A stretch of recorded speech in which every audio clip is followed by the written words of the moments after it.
Boa noite.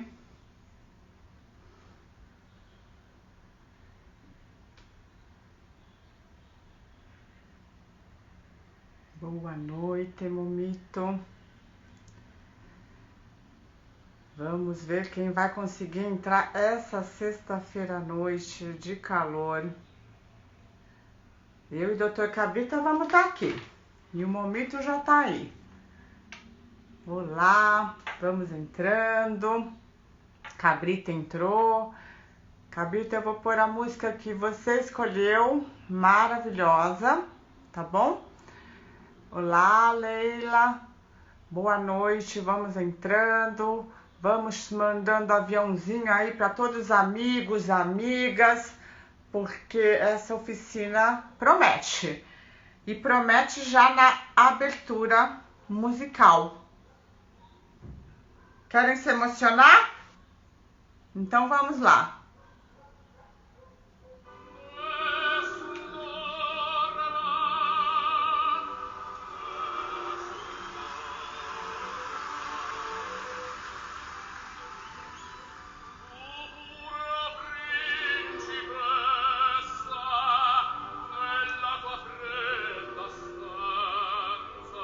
Boa noite, doutora Sheila. Mônica. Amada Cris. Boa noite, papai, mamãe. Letícia, da Idel Morumbi. Maria Trombini, Mara, minha amigona. Curte agora, gente.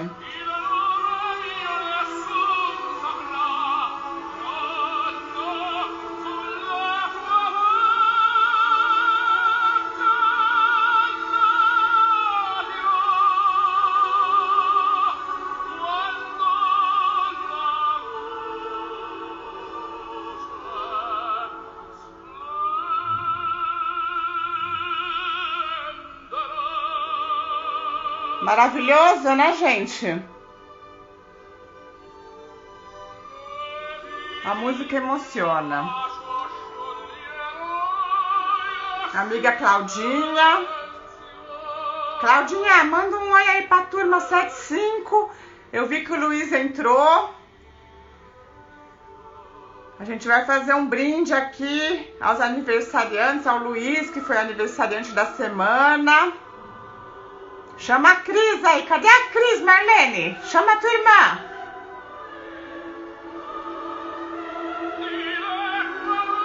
Agora, gente.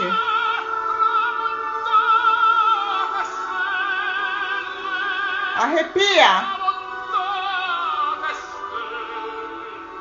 Pra mim arrepia. Oi, Etel. Olha essa beleza cantando.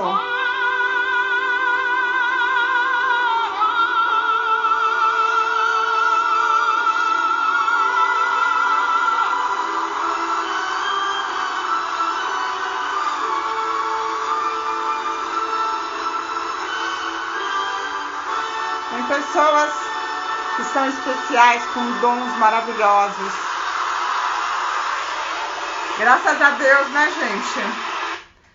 Graças a Deus que existem essas pessoas que nos emocionam, que nos fazem arrepiar até o último fio do cabelo. Graças a Deus. E agora eu vou chamar aqui o Dr. Cabrita. Nós já fizemos um teste mais cedo, deu tudo certo. A Angelinha entrou também. Então, deixa o Cabrita entrar. Eu queria fazer um brinde especial, gente. Hoje é sexta-feira. Oi, querido. Oi, Rê, tudo bem? Tudo ótimo. Boa Tudo ótimo. noite. É um prazer sempre grande. A gente está aqui se dedicando. Você escolheu essa música maravilhosa do Pavarotti para a gente começar essa oficina, para a gente já deixar a música entrar, né? Para a gente se abrir agora aos conhecimentos dessa noite. e é um prazer sempre estar com profissionais que, além de médicos, são pessoas humanas, né? São pessoas que se importam com o outro, assim como o Dr. Cabrita. Então, eu queria fazer aqui um brinde já no início da nossa oficina, um brinde simbólico, tá, gente? Aqui eu coloquei água, porque eu vou ter que fazer aqui a oficina com o meu amigo, mas eu queria oferecer esse brinde ao nosso amigo Luiz, né? Aniversariante da semana, e também ao Carlúcio. Eu sei que o Carlúcio não está aqui, mas se ele assistir depois a live, esse brinde vai para vocês, aniversariantes, para os colegas de turma e para todos vocês que estão aí na oficina, que tenham uma oficina maravilhosa, que possa somar na vida de vocês. Nós estamos aqui para fazer o nosso melhor. Vocês podem fazer perguntas ao longo da oficina. Parabéns, queridos amigos, parabéns a todos que vivem uma vida plena. Felicidades. Felicidades. A água também é boa. Então, antes da gente iniciar, meu boa noite, né? Para quem não me conhece, eu sou a doutora Regina, faço essas oficinas desde o começo da pandemia, lá para o final. Aliás, eu comecei um pouquinho depois, porque eu não sabia nem ligar o Instagram, Cabrita. Eu também não. E a gente vem convidando, né, não só profissionais da área médica, outros também, né? E está sendo bem bacana, porque é um aprendizado para mim também, porque eu tenho que estudar para interagir com a pessoa que está comigo. Pode começar suas considerações iniciais, querido amigo? Bom, primeiro eu escolhi a música, que é para ninguém dormir, né? Junto com a gente, né? Nessun Dorma não é para ninguém dormir. E eu escolhi essa ópera, tem uma história interessante dela. Há mais ou menos uns 30 anos, quando eu estava na residência de ortopedia, o Dr. Jorge Bon, que era o nosso professor titular de patologia, ele entrou com um gravadorzinho, cassete, dentro do anfiteatro da ortopedia, com aquele bando de tigrão, né, da ortopedia, e aí ele chegou assim, olha, eu vou ensinar para vocês como gostar de ópera.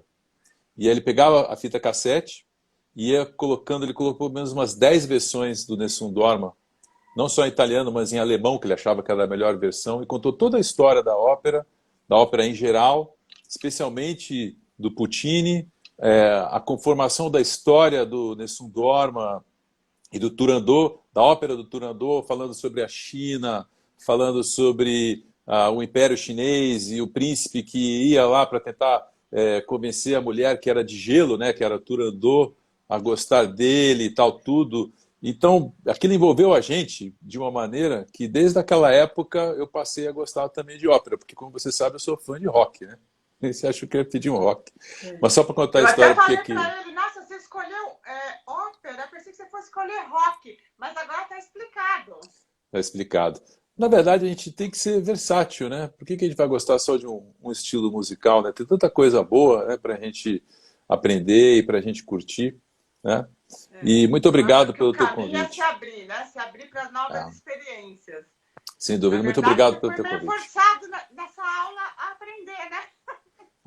É verdade, é verdade. Aprender até a falar em Instagram e tal, tudo, é uma coisa completamente diferente para a gente. A gente está acostumado a dar aula para os nossos pares, né? Para quem faz ortopedia, para quem é especialista em quadril, mas falar para o público geral é um pouquinho diferente e é um desafio maior e estamos aí. Vamos ver o que a gente pode ajudar todo mundo. Bom, gente, então a doutor Cabrita é meu colega de turma, tá? Da medicina lá da USP, turma 75. E ele é um super especialista, tá? Ele realmente é um cirurgião maravilhoso. E não, a especialidade dele é quadril, mas eu pedi para ele, como quadril, gente, vocês vão ver que é uma articulação chave no nosso corpo, né? Porque ela vai unir, então, os membros ao tronco, né? Então, eu pedi também para a gente, se der tempo, para a gente abordar um pouquinho o pé, talvez alguma coisa de joelho, porque está tudo conectado, né? E hoje em dia a gente tem observado um aumento crescente, mas muito crescente, de patologias em quadril, joelho e pés, não só de atletas, até mesmo de sedentários. A gente vai explicar por quê, né, Cabrita? Sim. A gente tem que lembrar o seguinte, a gente acaba na faculdade fazendo geral, depois a gente se especializa, eu fiz ortopedia, e depois a gente vai para a subespecialidade, principalmente quando é uma especialidade cirúrgica como a nossa, mas no fundo, você tem que ver o paciente como um todo. Então não adianta eu entender fazer cirurgia de quadril, eu tenho que entender o paciente, não adianta. A doença a gente entende fácil. O mais difícil de entender é o paciente. E aí, o quadril, como você própria falou, ele é a junção dos membros inferiores com o tronco, e a posição do quadril é que vai dar liberdade para que os membros superiores façam a função nobre, que é a função humana. Então, a partir que a gente passou de quadrúpede para bípede, o quadril teve que sofrer uma alteração anatômica importante, ele passa a ser o principal, na verdade, os dois quadris, né, a junção da cabeça do fêmur com a bacia, são o que a gente faz com que a gente consiga andar, reciprocar, ou seja, colocar uma perna uma para frente e outra para trás, e é o que dá sustentação para o nosso intelecto e para tudo que a gente pode fazer. Então, qualquer problema que acontecer no pé, qualquer problema que acontecer na coluna, no joelho, vão refletir no quadril, e qualquer problema que aconteça no quadril vai repercutir em outros locais. Por exemplo, um osteopata sabe muito bem que pessoas que têm a região da mandíbula travada, muitas vezes vão ter dor no quadril e vice-versa. Pacientes que fazem muito trabalho manual e têm dores nas mãos, né, na região aqui do polegar, risartrose, muitas vezes vão ter problemas de quadril em conjunto. Então, é importante a gente falar sobre quadril, sobre essa junção, mas que a gente veja o paciente como um todo e que a gente entenda toda a anatomia dele, tudo o que está interferindo. E não só a gente vai falar hoje de doença, mas a gente vai falar também de prevenção, né? O que, às vezes, hoje em dia é até mais importante do que só tratar, né? Tem até algumas já perguntas sobre salto alto, sobre tênis. A gente vai abordar durante a oficina. A gente aguenta um pouquinho aí, tá? Bom, então, há várias patologias, então, que podem levar, né, podem a uma dor no quadril. Só que, às vezes, tem patologias que não são no quadril, né? São, por exemplo, na coluna, como o doutor Henrique colocou, e você vai ter a dor no quadril. Outros casos, você tem um acometimento, né, da articulação coxo-femoral, e o sintoma, às vezes, é lombar. E você acha que o problema é lombar e não é. Então, gente, diante de uma dor, vocês têm que procurar o especialista para o diagnóstico. Por quê? Porque muitas vezes a gente vai se acostumando com a dor, né? A gente fala assim, é uma dorzinha. Eu fiz um esforço a mais. Eu vou pôr gelo. Não melhorou? Não, eu tomo um analgésico, eu tomo um anti-inflamatório, de repente você está 1 mês, 2 meses, 3 meses, 6 meses, e quando você vai ver, a coisa complicou, né? Então, a gente não está falando nada para assustar, mas eu vou dar para vocês aqui o meu próprio caso, tá? Eu sou uma pessoa que adoro saúde, adoro. E a gente sabe que um dos pilares da saúde é a atividade física. Porém, eu comecei a exagerar na atividade física. Então, eu mudei meu treino, e o meu treino era assim, era um dia bem pesado aeróbico e no outro dia bem pesado anaeróbico, que era a musculação. Como eu sou bem exagerada, o que eu comecei a fazer? No mesmo dia, eu fazia a corrida forte e musculação forte. O que aconteceu comigo? Fadiga. Lesionei.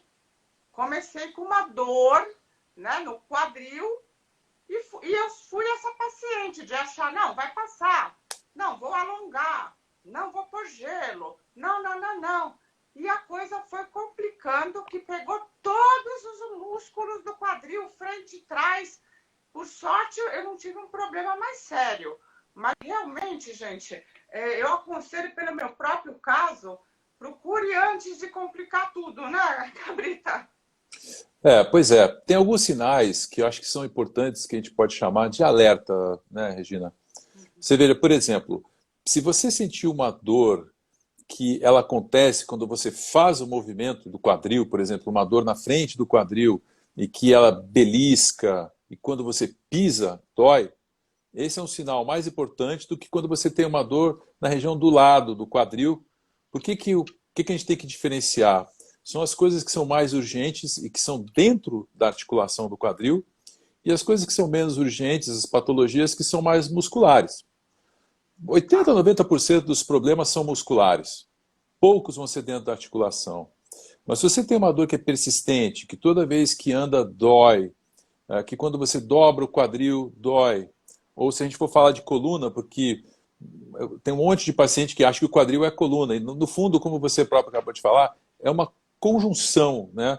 O principal músculo do quadril, que é o psoas, que é o que levanta a perna, ele sai da coluna e vai para o quadril. Então, isso funciona como se fosse uma unidade. O quadril e a coluna são uma grande unidade que, quando dá uma disfunção no quadril, vai afetar a coluna. Quando dá uma disfunção na coluna, vai afetar o quadril.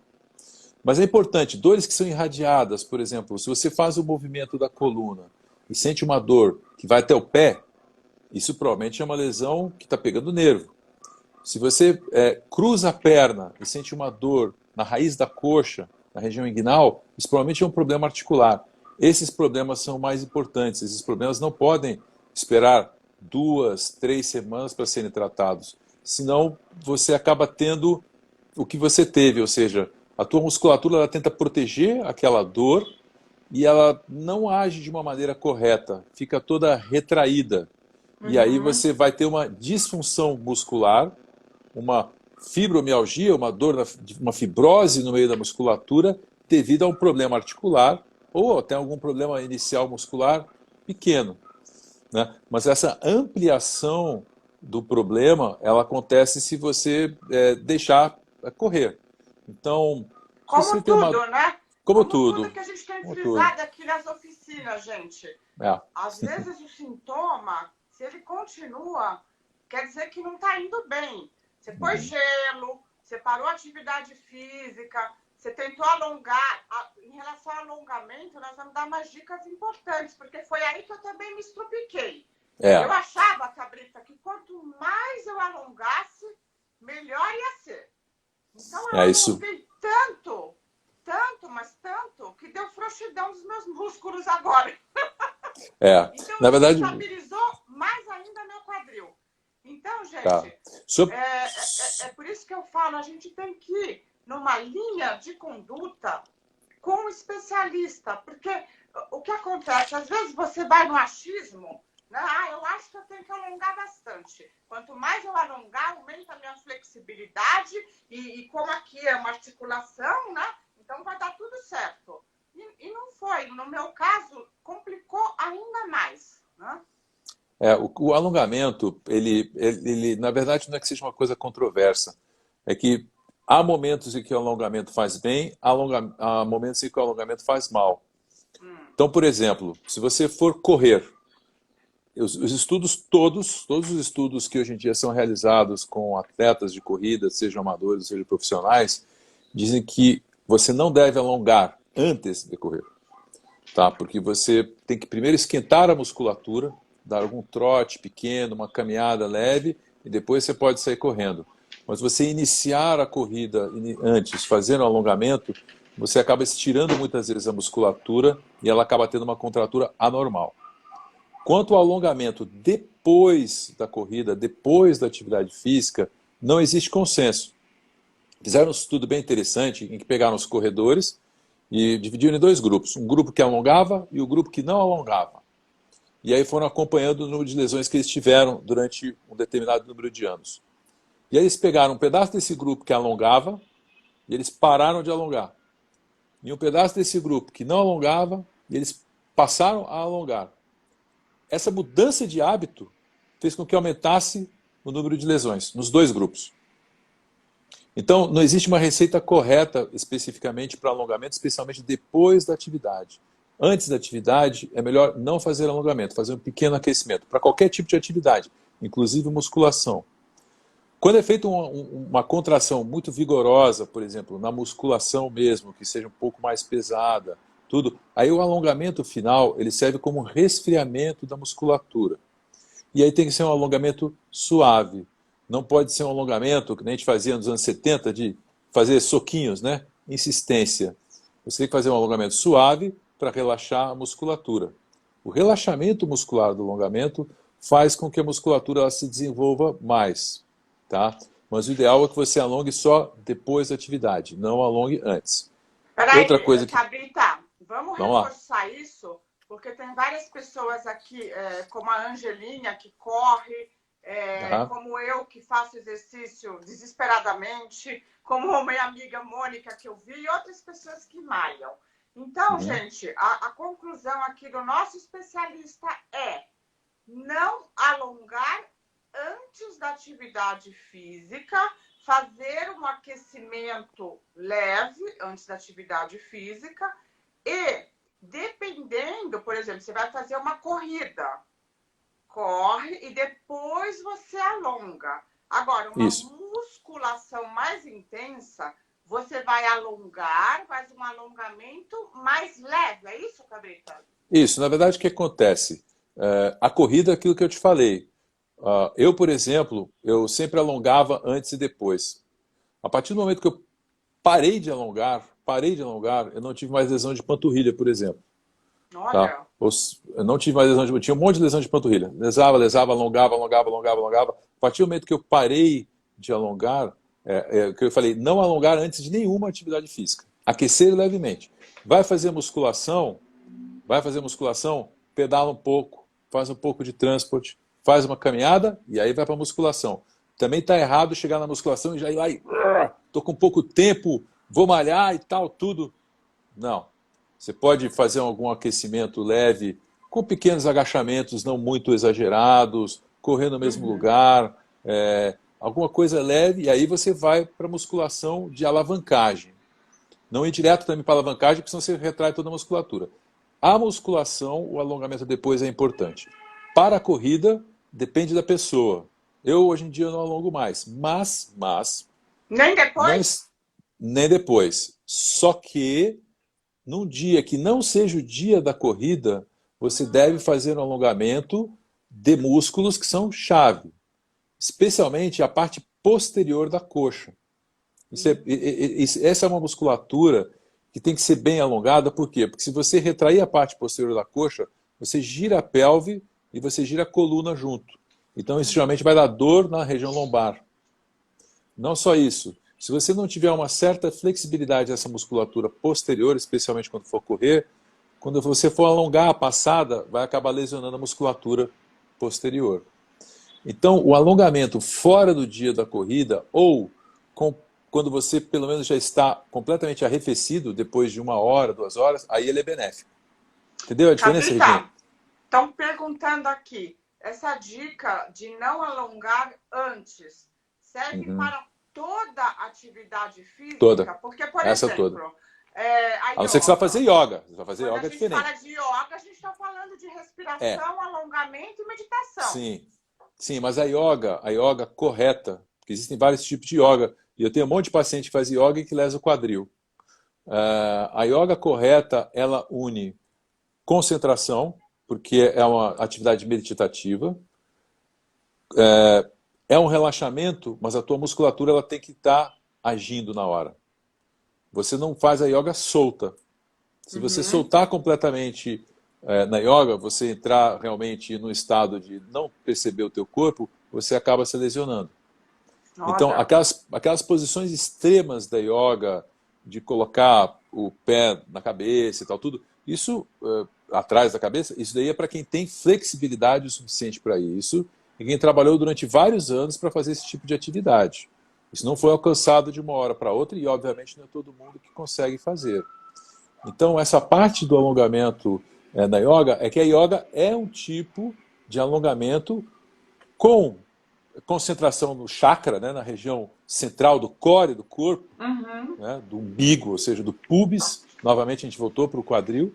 Você tem que estar com essa região contraída para que você faça os movimentos dos membros das várias posições que o yoga faz. Eu não faço yoga, porque eu tenho que estudar yoga para atender justamente os pacientes que fazem, entendeu?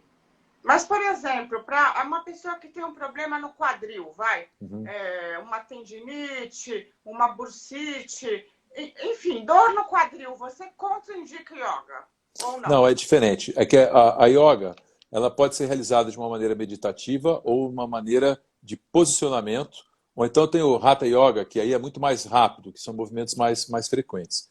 Então, na parte meditativa, o que é principal é saber se as posições, especialmente a posição principal é o lótus, né? A posição de lótus, se você faz com o quadril completamente girado e abaixa, tem pacientes que não chegam nessa posição. Então, o importante é respeitar o quanto cada um tem de amplitude. Tem pessoas que são mais travadas, devido principalmente a bloqueios ósseos. Isso daí é importante.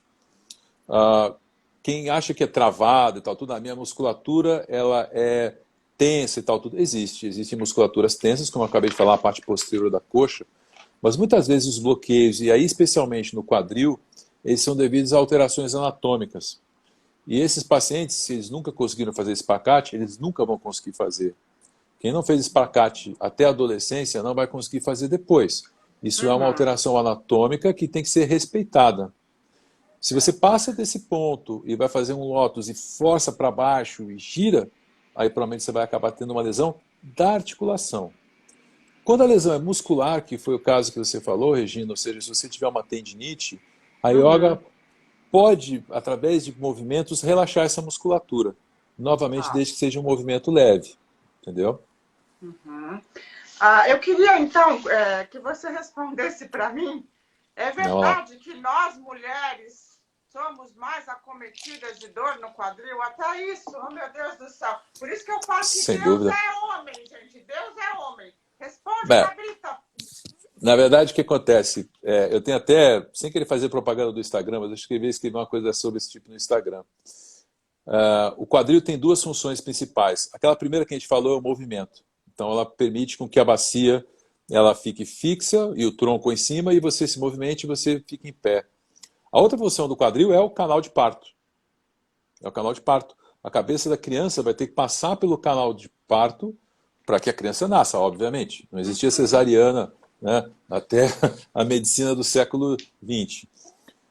Conforme o humano, o humanoide mesmo, desde o Australopithecus, ele foi crescendo a massa encefálica devido ao consumo de proteínas, e aí foi aumentando a inteligência, foi aumentando as funções cerebrais superiores, foi aumentando o lobo frontal, a cabeça foi ficando mais larga e passou a acontecer o que os ginecologistas chamam de distócia, ou seja, a cabeça é muito grande para um canal que vai passar muito pequeno. De qualquer forma, as mulheres que tinham quadril mais largo, os espécimes dos humanoides que tinham quadris mais largos, eles foram sobrevivendo porque as mulheres não morriam no parto. Senão a mulher morria no parto. A criança ficava encravada na bacia e a mulher morria.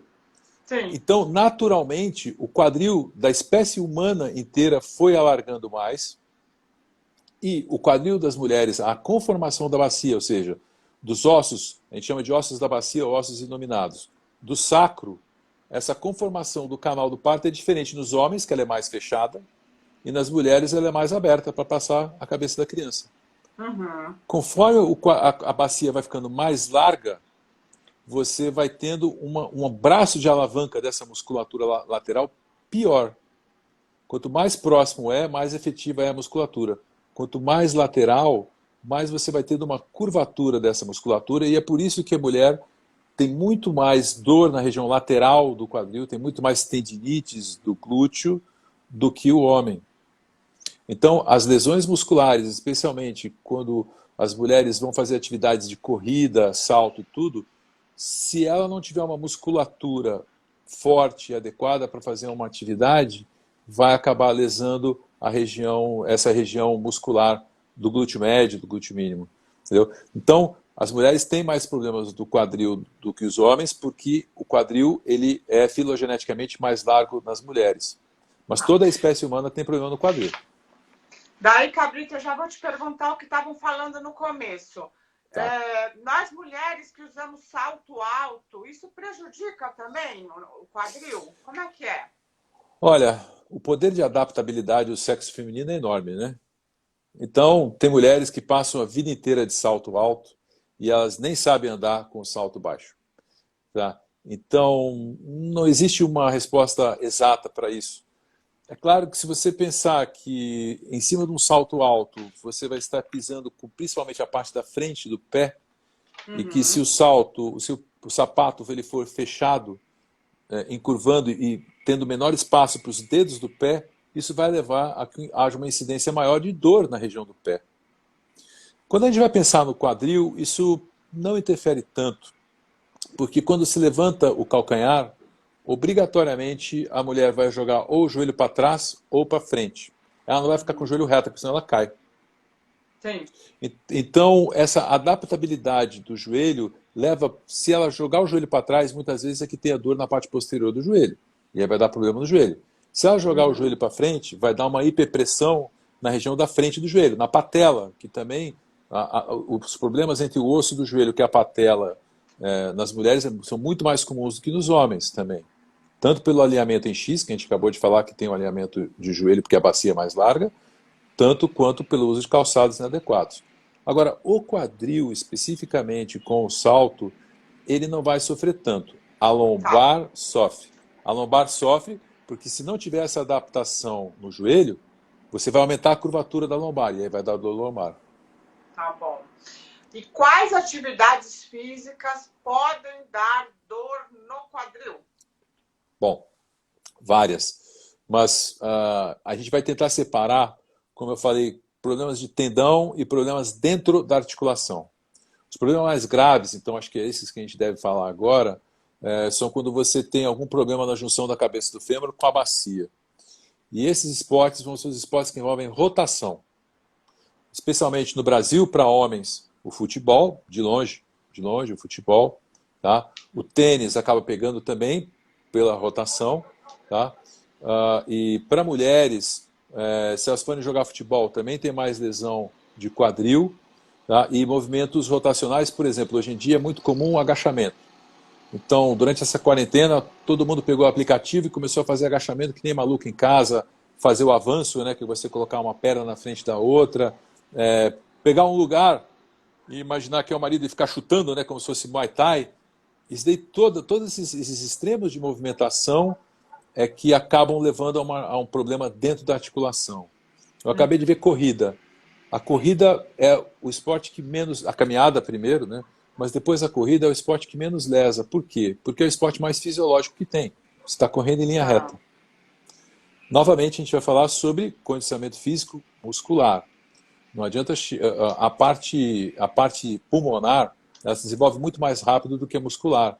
Então é muito comum atletas, né, mulheres, elas começam a gostar da corrida e tal tudo, não fazem a musculação para aguentar a corrida, conseguem desenvolver bem a parte pulmonar, porque isso a mulher desenvolve tão bem quanto o homem, mas a parte muscular não se desenvolve tanto. E aí vão ter dor, justamente mais na parte de tendão, mais na parte do glúteo médio, mais na parte da crista ilíaca, entendeu? Mas a parte intraarticular, todos os trabalhos científicos denotam que a prática única e exclusivamente de corrida, mesmo maratona, não leva a aumento de artrose. Pelo contrário, quem é maratonista habitual tem um IMC mais baixo, então vai ter menos lesão intraarticular do que quem tem IMC alto e vai, por exemplo, lutar judô ou fazer futebol.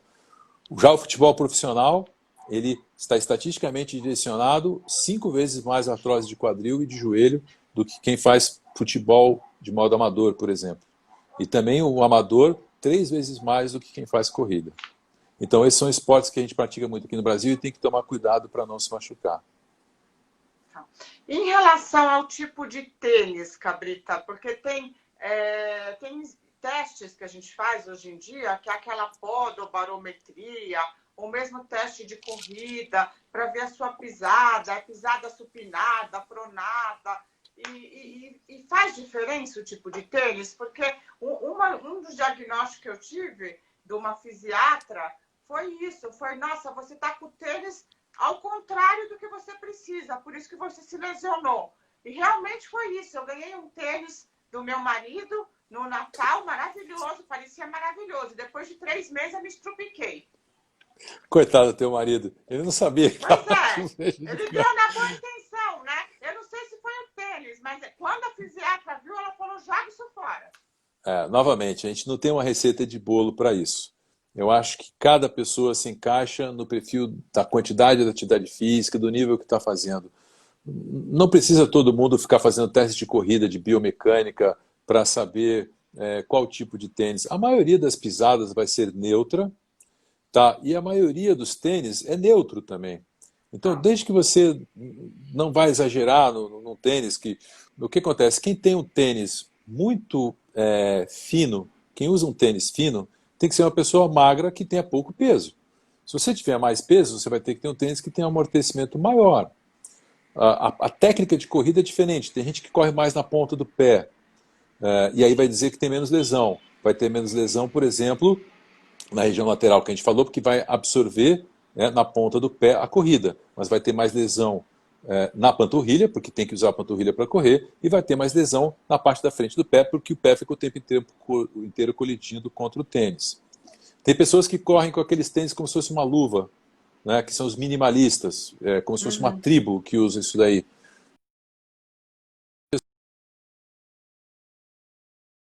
O resto da musculatura corre com um passo mais estreito, ela vai conseguir correr desse jeito. Mas, em geral, os tênis, eu acabei de ver, por exemplo, o Roca. O Roca é um tipo de tênis que tem uma absorção bastante grande, mas, em compensação, eu já usei um Roca. E o Roca, para mim, mesmo que ele tivesse justo, ele dançava um pouco no pé, então fazia ferida na minha região de dentro do pé. Cada pessoa vai ter um tênis com quem melhor se adapta. Existem várias marcas boas, tá? O principal é você ter ideia do que você vai fazer. Por exemplo, quem vai correr mais do que 10 quilômetros, 15 quilômetros, tem que correr com tênis que seja um número maior que o seu. Porque depois de você correr mais ou menos uma hora, o pé, obrigatoriamente, ele vai ficar maior do que era no início da corrida. Então, se você corre com o tênis justo, se você for correr velocidade, não tem problema nenhum. E quando você corre velocidade, você corre mais na ponta do pé. Quando você vai correr uma distância maior, o ideal é que você chape o pé inteiro, ou entre com o calcanhar. E aí você vai ter que ter um tênis mais largo. Então, essa adaptação, ela depende de cada pessoa. Não necessariamente Entendi, você precisa pegar é individual, mas não necessariamente você precisa pegar um especialista toda vez para fazer isso. Se você tiver um tênis que seja neutro, se o pé ele não for de grandes deformidades e tudo, provavelmente a corrida não vai dar nenhum problema. O importante é moderação, começar caminhando e correndo alternadamente, e depois ir correndo aos poucos. E fazer a parte muscular. Eu estou vendo aqui as pessoas falando, não, por isso que eu sou sedentária, porque vocês estão falando que esporte lesiona. Na verdade, gente, a gente vai falar agora, então, como prevenir lesões. E um dos itens é evitar o sedentarismo, tá, gente? Não é que o sedentário... É que a gente está falando de alguns exageros. No meu caso, foi exagero de atividade física e frouxidão da musculatura, que eu acho que a grande maioria que se lesiona é por aí, né? Mas como então, Cabrita, a gente fortalecer, né, principalmente nós mulheres, principalmente na menopausa, tá, gente? A gente fica com mais problema ainda nessa região. Como prevenir essas lesões? Tá, então vamos falar primeiro por que o esporte faz bem. Eu acho que o Nelson é o melhor cara para falar sobre isso, né? Mas eu vou falar um pouquinho sobre isso também. Fazer esporte te faz viver mais tempo na vida e com melhor qualidade. Você tem muito mais vontade de viver se você fizer uma atividade esportiva. Cada um encontra a atividade esportiva que mais gosta, e isso é uma busca pessoal que cada um tem que ter, porque acho que é um dos objetivos da vida, que você seja feliz, e dentro da felicidade está você poder encher o teu peito de ar com felicidade e ficar feliz depois que você fica cansado de fazer um exercício. Então, é importante que cada um faça exercício, porque quando a gente vai falar especificamente da população que você acabou de falar, que são as mulheres depois dos 50 anos ou que já estão na menopausa, a osteoporose é um grande problema para a gente que é ortopedista. Então, a perda de cálcio no osso, ela é diretamente relacionada à atividade física. Quem faz pouca atividade física, geralmente vai ter mais osteoporose. Quem faz pouca atividade física, geralmente vai ter uma maior massa de gordura. E a maior massa de gordura não é que ela vai te dar lesões na musculatura, ela vai te dar uma lesão no coração. Você vai ter um problema de acidente vascular cerebral, o que é muito pior do que você ficar tratando as lesões com o ortopedista. Então, a atividade física ela é preventiva, tanto para a parte cardiorrespiratória, neurológica, quanto para o cérebro funcionar melhor. Mens sana in corpore sano. Ele já está desde 3.000 anos atrás dos gregos. Então, novamente, até os 30 anos, a gente não dá muita bola para nada. Cada um vai fazer seu esporte, eu fazia rugby, O Nelson fazia judô, né? Qual esporte você fazia, Regina? O que você fazia antes? Você começou a fazer esporte depois ou você já fazia na época da faculdade? Então, esse é o problema. Eu de infância fazia muito pouco. Quando entrei na faculdade, comecei a fazer, jogava basquete, né? Então, basquete, cara. Cada um Mas encontra o seu esporte. E esse esporte é o aí esporte eu que você vai levar de fui amor. mesmo, aí eu fiquei muito tempo, aquela fase, casa, tem filhos, né? Daí eu comecei a malhar mesmo quando eu já estava velhinha, já com os meus 40 anos, Velhinha. né? Velhinha, né? E aí, quer dizer, eu não tinha memória muscular. E aí eu queria ser atleta com 40 anos. E realmente eu forcei demais, eu reconheço, porque para quem nunca fez nada, de repente num dia eu corria 17 quilômetros e queria fazer musculação pesada, quer dizer, era uma loucura. Né? Não, e Então, novamente a gente vai falar de Aristóteles, né? É o caminho do meio, é a moderação. Né? Ou seja, tem que fazer trabalho muscular depois dos 30 para qualquer atividade física que for ser feita. Mesmo que você queira fazer só atividade física muscular, como o Pilates, que é uma ótima atividade, é uma atividade de alavancagem, que mexe com o corpo inteiro, que se você fizer com uma velocidade maior, você vai ter o condicionamento cardiovascular também, mas é importante fazer uma atividade. E para fazer atividades que envolvem mais movimento, corrida, tênis, você tem que fazer uma musculação, porque a memória muscular ela vai indo embora com o tempo. E só fazer a atividade não leva a que você tenha hipertrofia, não leva a que o músculo aumente. Você tem que dar um estímulo a mais depois dos 30, 40 anos de idade. Não tem como fazer isso sozinho. Então, o maior erro que tem na vida que a gente tem, agora com a quarentena não, mas voltando ao normal, você não tem tempo para nada. Então aí você vai lá e só corre, ou só joga tênis, ou só joga futebol. Vai acabar se lesionando.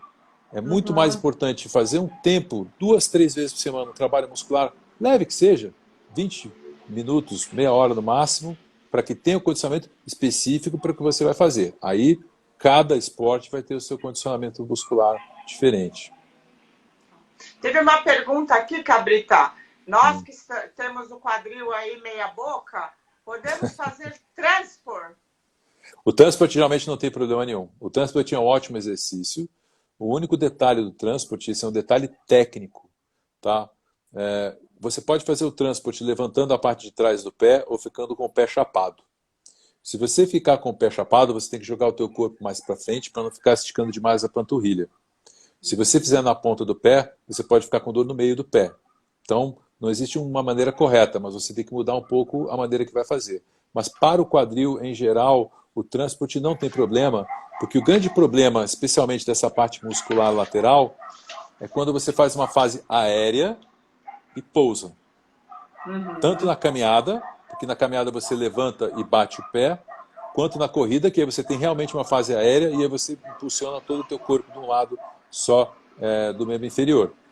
Então, o transport, como você está o tempo inteiro em contato com o aparelho, ele lesiona muito menos do que a corrida. Tá? E a bicicleta em si, eu já vi várias pessoas aqui que fazem bicicleta aí mandando mensagem, a bicicleta ela é uma maravilha, a não ser que você caia. Então, cada vez mais a gente vê fratura de húmero, fratura de clavícula, fratura de punho, fratura de quadril, por queda em bicicleta. Mas a bicicleta em si, a bicicleta de estrada, tudo, é muito difícil ter lesão ortopédica, desde que você esteja com uma bicicleta adaptada, que esteja bem clipado. Você pode fazer uma coisa mais amadora, mas você tem uma altura de selim correta, que é você subir na bicicleta, estica toda a perna, dobra 5 graus. Essa é a altura correta de você conseguir pedalar. É muito difícil ter lesão na bicicleta. Tá? Então é um esporte maravilhoso. Peraí, tem uma pergunta aqui, ó.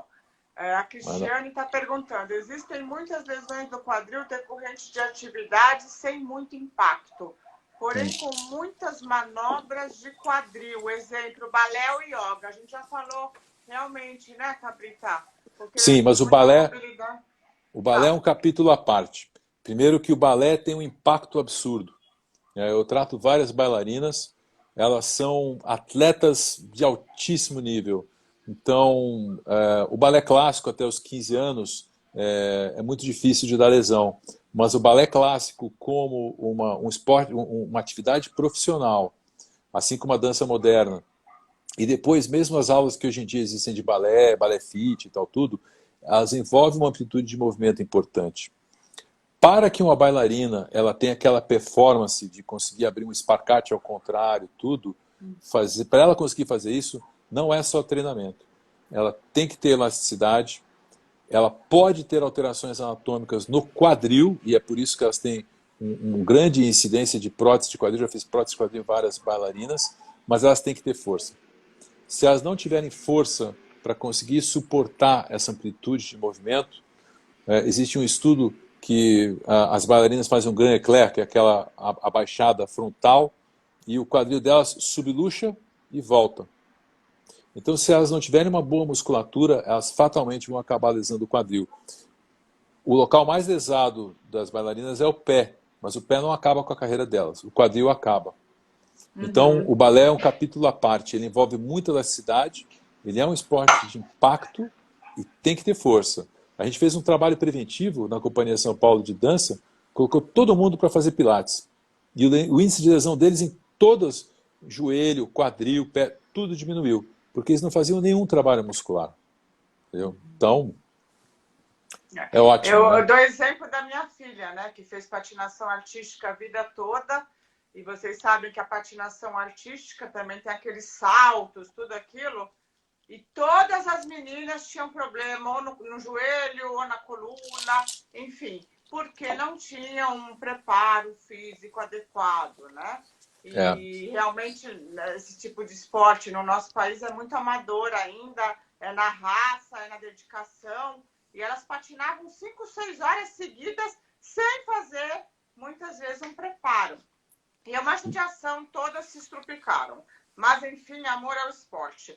Eu queria falar rapidinho, porque não vai dar tempo da gente abordar tudo. Mas Tem problema. A gente faz outro dia de novo. Sem problema. Um assunto muito importante, gente, é a artrose do quadril. Por que é muito importante? Porque antigamente era uma coisa que é o desgaste ou perda da cartilagem articular.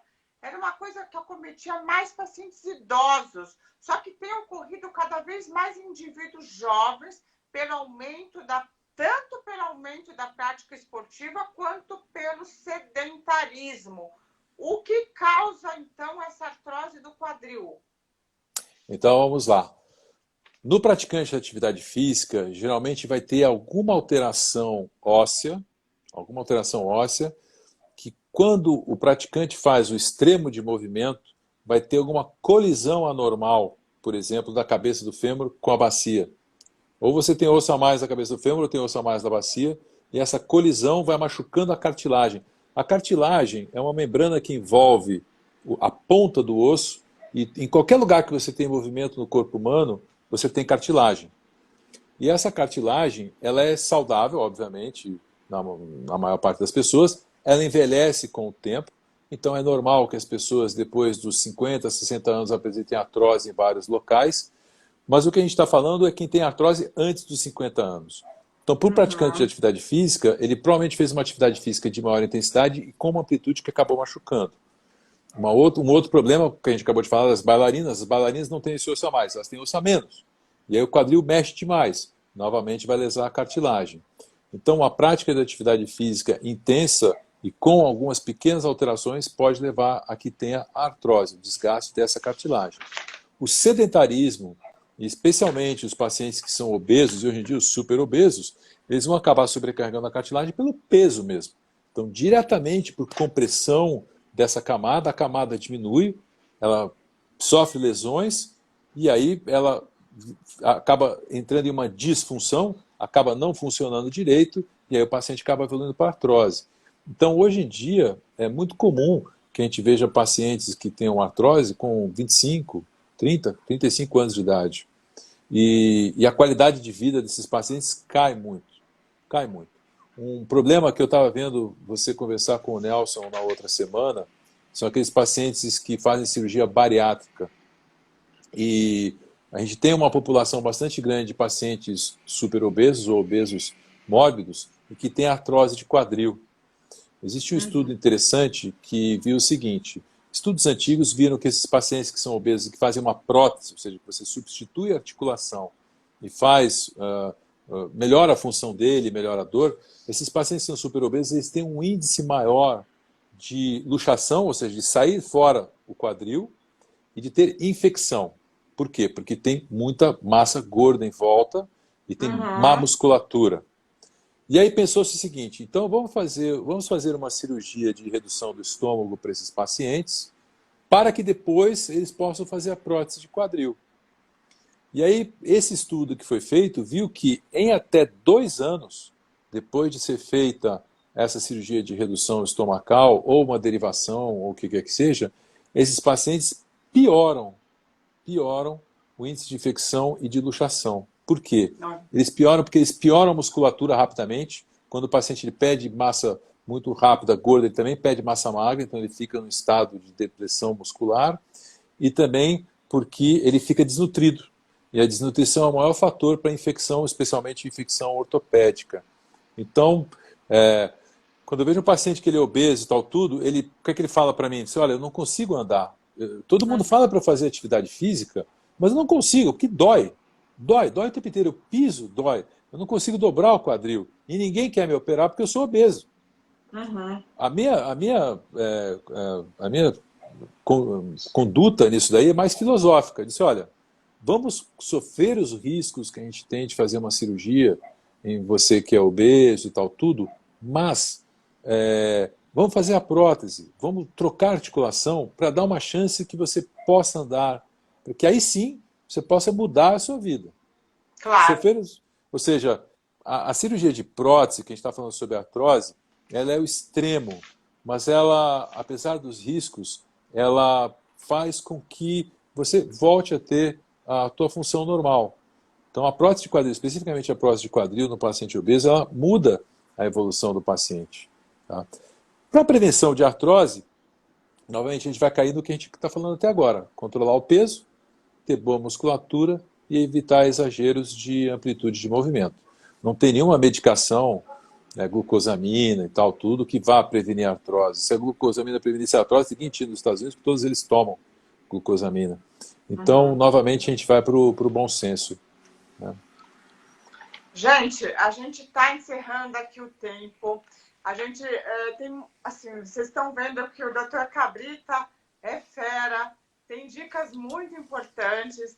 A gente vai ver se a gente consegue agendar uma outra oficina com ele, que ele também é super concorrido aí, né? Imagina. Da minha parte aqui o canal Ideal Saúde está aberto para você, Cabrita. Eu queria deixar para vocês o seguinte recado, então, gente. Não se acostume com aquela dorzinha chata no quadril. Busque saber a causa da dor. Quando você se conforma com a dor e não busca ajuda, você está decidindo permanecer doente. Cuide bem do seu corpo. Ele é o meio de transporte que vai nos levar até onde a nossa vontade permitir. Então, essas são meu resumo dessa oficina maravilhosa, tá? Eu queria, então, que o Cabrita fizesse suas considerações finais. E, por favor, alguém aí do Cabrita, deixa um site, uma coisa para as pessoas entrarem em contato, por favor. Vamos lá, Cabrita. O site mais fácil é entrar pelo Instagram mesmo, Dr. Cabrita, Dr. Cabrita. Acabei pegando. Doutor Cabrita. Dr. Cabrita, ninguém tinha esse nome, pelo menos até o momento. Só os meus filhos e o meu pai que já foi. Mas é isso daí, Dr. Cabrita, e ali tem todas as informações da gente, do consultório e tal, tudo. Eu, pelo menos, eu acho o Instagram, pelo menos um meio de comunicação legal para a gente trocar informações e tal, tudo. Não tem mínimo interesse de captar paciente, nem nada disso. Acho que é muito mais para levar informação para todo mundo e fazer com que as pessoas fiquem bem de saúde, entendeu? E eu queria te Uhum. parabenizar, Regina, por todo o teu projeto social que você veio desenvolvendo aí, lá com o pessoal lá do centro da cidade e tal, tudo. Você e o seu marido são pessoas sensacionais, entendeu? E eu agradeço pelo espaço que você deu aqui para a gente e que a gente possa ter contribuído e fazer com que as pessoas durmam mais felizes e que nem o príncipe Olaf lá, né, no Turandot, que a gente acorde de manhã e que a gente veja o amor da nossa vida e que a gente continue amando uns aos outros e que a gente continue com o coração cheio de felicidade e que a gente transforme as pessoas que são gelo, que nem Aturandô, em fogo, em pessoas que sejam boas. Tá bom? Eu acho que é isso, gente. O amor, a gente planta a sementinha e nasce uma árvore com galhos enormes. Aqui as pessoas estão parabenizando o canal, mas o canal, gente, nasceu da ideia de vocês, né? Tem uma amiga até que está sempre comigo, ela que sugeriu, né? Acho que ela não achou que eu fosse levar tão a sério, mas eu sou CDF, mas CDF de carteirinha, e aí entrou na minha alma isso. Eu falo que se a gente puder ajudar uma pessoa, se uma pessoa que está assistindo a gente, de repente esclareceu, tá ótimo. Se essa pessoa vai ser mais feliz, a gente está mais feliz. Então é isso, gente. Eu que quero agradecer aqui aos nossos participantes, todos eles maravilhosos, a vocês aí com uma paciência de Jó para me aturar em plena sexta-feira à noite, né? E queria convidar vocês para a semana que vem, a oficina na quarta-feira, às 8 horas. Vamos falar de acne.